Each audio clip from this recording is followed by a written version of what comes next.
After the pure awesomeness that was winter 2021, see my breakdown of that season if you missed any anime, spring 2021 had some big shoes to fill. And it did. It most certainly did. At first, I was kind of skeptical, but after everything started airing, there was not much left to say. In fact, there still isn't. Well, that's all for me today. Make sure you like and subscribe. Just when you thought winter 2021 delivered on some of the best shows of the year, spring came and said, hold my beer, and proceeded to show us that the anime of 2021 hasn't even reached its final form.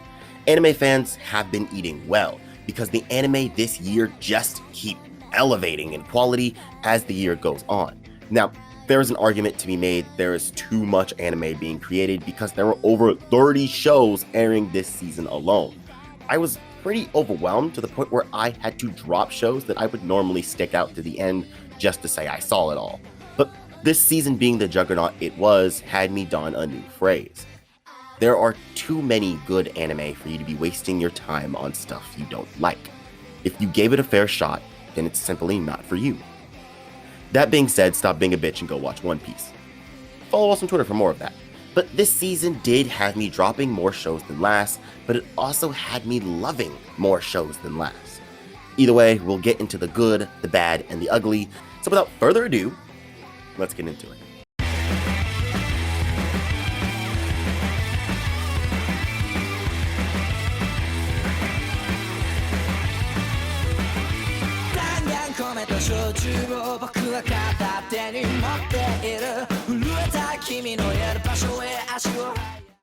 Let's go ahead and get the ones I didn't like out of the way. Yeah, let's just get them out of the way. The two I absolutely couldn't stand were Mars Red and Joran, and I was really excited for Joran too. Look, if you're a fan of these shows, then all power to you, but to me, both felt like great concepts wasted on poor writing, terrible pacing, and sometimes lazy animation. We will end your... Did they just copy and paste this man to the other side of the screen? I really wanted to like both of these shows, but I couldn't. I just couldn't. Mars Red started off pretty confusing with the Shakespearean dialogue. Side note, I hate Shakespeare. Sorry, not sorry. And Joran had everything it needed to be a classic, but failed to make all of its elements actually interesting. Like, it was pretty predictable and the twist was kind of out of left field. Simply stated, I wasn't a fan of either show. But a show I did enjoy but dropped anyway was those Snow White Notes. Yes, I actually did kind of like this anime, I just don't think I was in any mood to actually watch it this season. I found myself more hyped for more shows, and as I said earlier, there are too many shows coming out and already out to waste your time on something you don't really want to watch. So maybe one day I'll come back to it, but if you want a musical anime that's basically a sports anime with shamisen,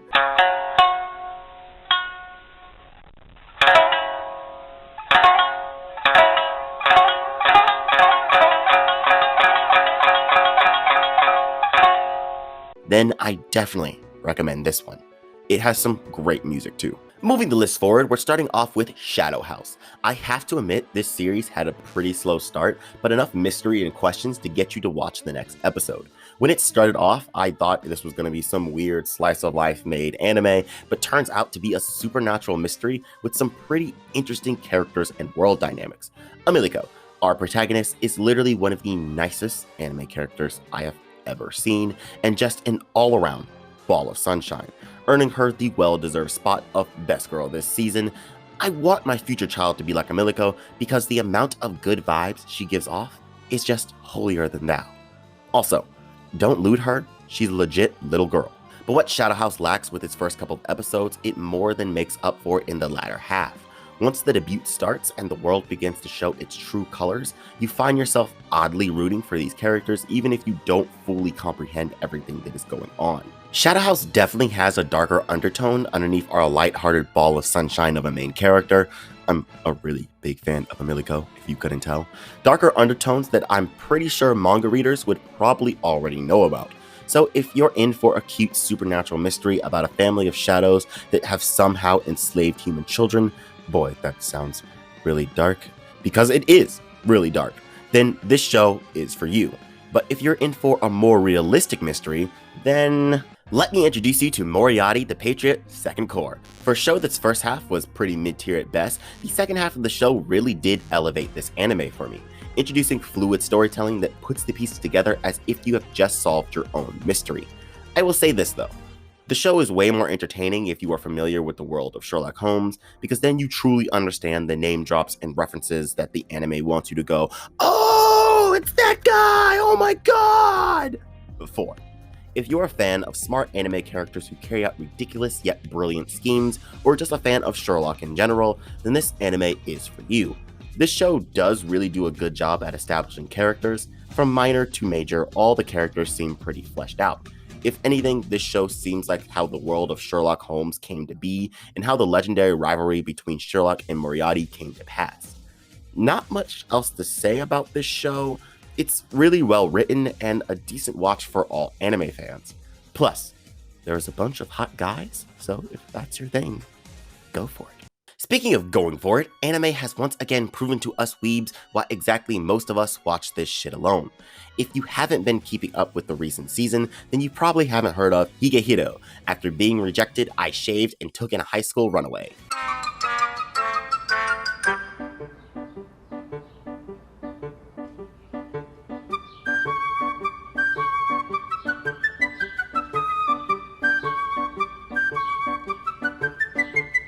Yeah, let that sink in for a minute. Now, allow me to blow away all your expectations and tell you that this show is actually very wholesome. Yeah, what were you thinking, you dirty little nerd? But in all seriousness, Higehiro is a drama anime that at first makes you think this is another hentai plot setup, but then actually tells a story of a young girl overcoming her trauma, due to her finally running into the rare species known as a genuinely good guy. Don't hate me for that comment, it was just a joke. And yeah, the two main characters' relationship is kind of questionable because you know the only thing stopping them from becoming a couple is the age gap, and you could literally cut the romantic tension with a knife. But the show does a decent job at addressing this and actually showing you why you should not get involved with minors romantically. I really hope no one watching this needed that reminder, but if you did, here you go, you creep. The show itself is actually a pretty good drama, and I definitely recommend it for anime drama fans. It's actually really good at throwing off your expectations. Oh my god. Yo, mama, chill.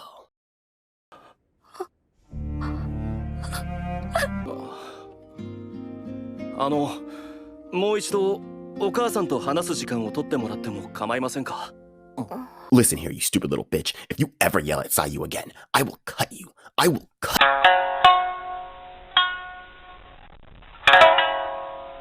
But that aside, these two actually build a really good bond that I hope stays platonic, and I forgot this was anime. This show is dead to me now.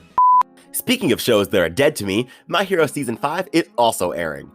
I'm joking. I love My Hero. No, don't. Pitchforks down. Hey, you don't tweet that. Stop. In all honesty, My Hero did nothing different for me this season, but I hear that the arcs to come are going to change the series for the better, and I'm really excited based on the names of the arcs alone.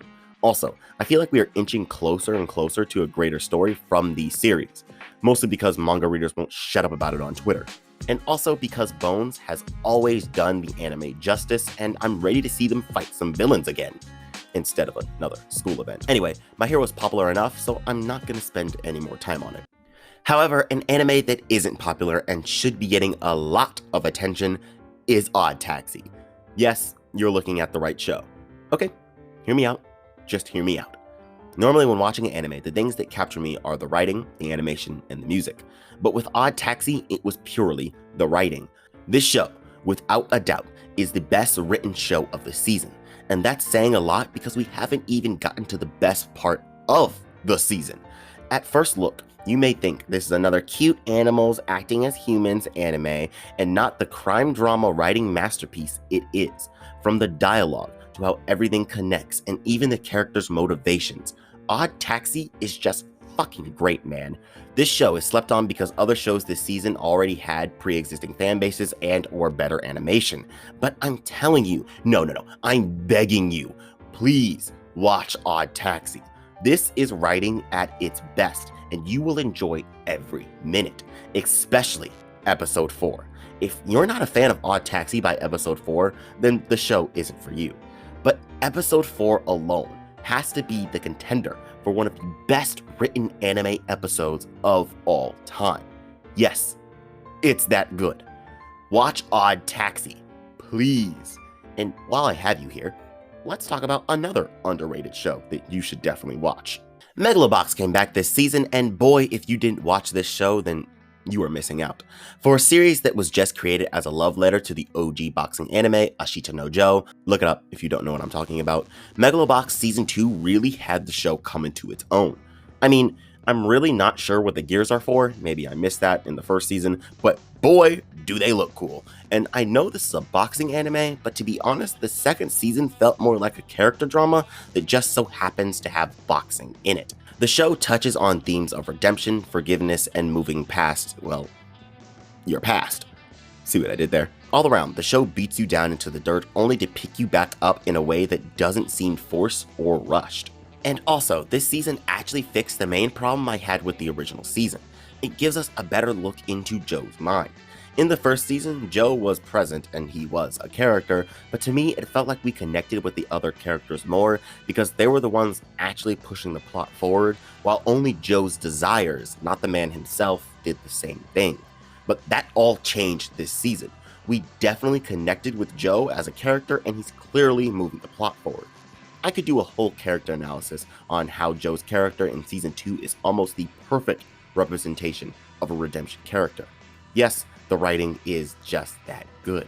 Megalobox was already amazing, but Season 2 elevates the story to a masterclass of an anime that in about 5 years is just going to be a classic. This story is beautiful, but this isn't the only anime that I can describe as beautiful. If you haven't been living under a rock, then you probably heard that To Your Eternity is a good show, because it by all means is. However, I'm gonna let you in on a little something. Watching this show weekly, no matter how good it got, was like a weekly dose of depression. This show is beautiful, but tragically so, because from the first episode alone, you know that you are in for some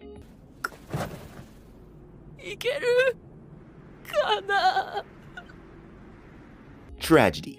Yet I would argue that the sadness in this series is presented in a way that you just have to keep watching. Following our immortal protagonists, you are able to see the fragile lives that humans truly live, and you are also able to appreciate it more as well.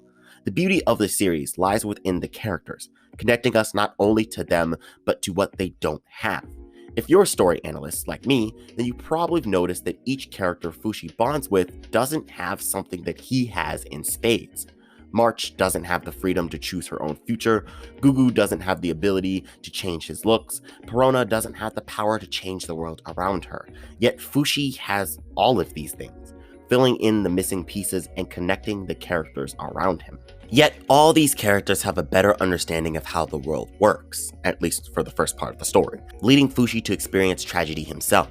A tragedy that sadly he doesn't even fully understand. Look, there is a lot to unpack in this story, and if the opening is any indicator, then we are only getting started considering the manga has 15 volumes already and is still going on. So grab those tissues and get ready for a tear-jerking story that will be around for a while. Another anime that may involve jerking, just of a different variety, and tissues. I can't take this transition seriously. Don't Toy With Me, Miss Nagatoro, the manga sensation, finally got an anime this year, and we already have a video about this anime that our social media guy Mark did a while back, so I'll be brief here. If you want a full analysis, go check out that video, it's up on the channel. But the one thing I want to say is that this show is more wholesome than people give it credit for. Yes, Nagatoro is kind of a bully, but to be honest, this weird teasing relationship between Nagatoro and Senpai is weirdly beneficial for both of them. Look, relationships are weird, okay? Just because a couple looks happy doesn't mean they're not toxic, and just because a couple looks toxic doesn't mean they're not happy. That's something only those in the relationship can determine, and that's the hidden message of Nagatoro. From the outside looking in, you start to wonder whether Nagatoro should be arrested for harassment, but once you actually get to know these characters, you realize that they are forming a weird yet special romance that just makes you, well, fall in love.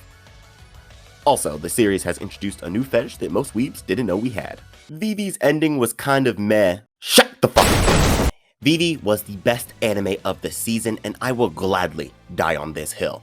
If I'm being honest, I wasn't expecting much from this show. Like, the trailer was just some pop idol trying to sing her way to a better future, but after watching the first 2 episodes, I was hooked. The show is a pop idol trying to sing her way to a better future, but that pop idol is a badass. And she doesn't only sing her way to a better future, she punches, she kicks, and she works with a future AI cube to change the events on the timeline in order to save all of humanity. This show is awesome. Trust me. Studio Wit does it again because not only is this story epic, it also touches on the aspect of humanity. Much like the Chimera Ant arc of Hunter x Hunter, Vivy plays with the concept that humanity isn't just limited to humans. That everything and everyone that experiences some type of emotions to a degree have some humanity. And also, the fights are really cool. Elizabeth, not you. Fucking ass like you stole something. Who you think you fucking with, huh?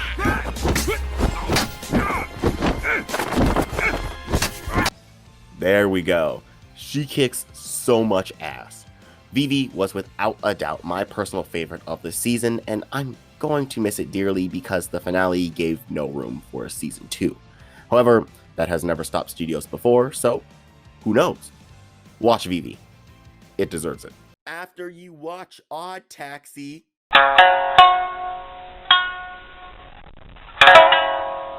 Speaking of anime that deserve the hype it's getting, Tokyo Revengers. I don't need to tell you this show is good because I'm pretty sure someone already has. But I'm going to do it anyway. Tokyo Revengers is a good show. Go watch it as soon as you finish Odd Taxi. That being said, I actually didn't read the manga first, so experiencing the story through the anime for the first time was a nice treat. Just one thing. I thought Mikey was the main character, and I was kind of disappointed Takemichi took the role instead of him. Don't get me wrong, I understand why Takemichi is the way he is. Shit, I relate to Takemichi on a more personal level than I do any other character. I've literally been in a similar situation of fighting the school's thug, except without the cool time travel powers and Mikey to save me. You know what? We don't need to talk about this anymore. This man is written to make you frustrated at him, so when he finally does stand up for himself and does something worth of value, that moment is way more impactful. But Mikey is just so cool. From his design all the way to his... Let him get up. Fight back! Fight back! Fight back! Attitude, Mikey is just everything you want to be in this world. Loyal to his gang, a leader that grows from others, and a character that not only demands respect but also deserves it. Damn, I really am Takemichi. Whatever. Mikey is awesome and you know it. But as for the show as a whole, it's a pretty decent watch. The show is shonen in a nutshell, and I'm not talking about battle shonen, I mean just shonen. You can tell this was written to target young males, but that aside, every anime fan is bound to enjoy this show. The animation is nothing great, but the story makes up for it by setting the stage for what you can only feel is a much bigger story at play. To be honest, I'm tired of waiting and I want more Mikey, so I might read the manga. In the end, give us more Mikey and I'll be happy. Wait, nope.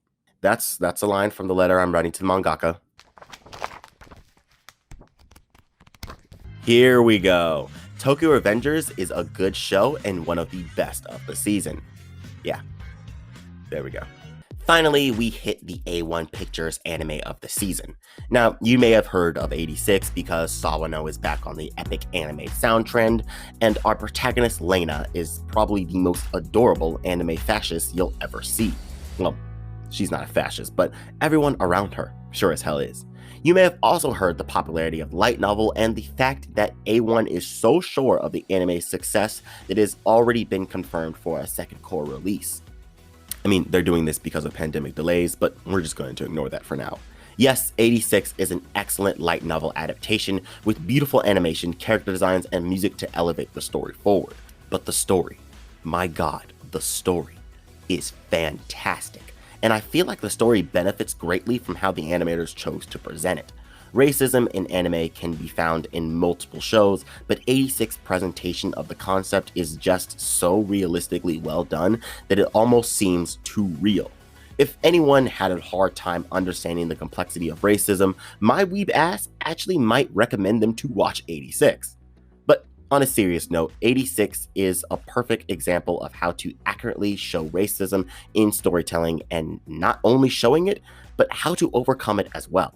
Showing the same events on both sides was an excellent choice that I don't think you'll get in the light novel. We experience both sides of this struggle, allowing us to connect to all the characters a little more. So when the middle ground is found, it feels genuine. And what makes it all the more interesting is that the solutions that our protagonist Lena comes to are actually some really helpful ways that humans, even in our world, can come to a better understanding. Look, all of this aside, 86 is a good watch, and if you like shows like Code Geass, FMA, and Gundam, which are also great depictions of racism in storytelling, then you'll love 86. But that's all the anime I watched in spring 2021. Like I said, anime fans have been eating well for these last 2 months, and even I missed some shows that look like a decent watch, and One Piece is still going strong. Watch One Piece as soon as you finish Odd Taxi. But I want to hear your thoughts of the season in the comments below. What was your favorite anime this season? And if you like this type of content, then hit that sub and bell button, because these videos are not gonna stop. Follow us on Twitter, and if you want to support the channel, consider donating to our Patreon. For as low as $1 a month, you can help us out greatly. Thanks so much for watching, and as always, my friends, I'm RJ Lane, and this has been On the Rise.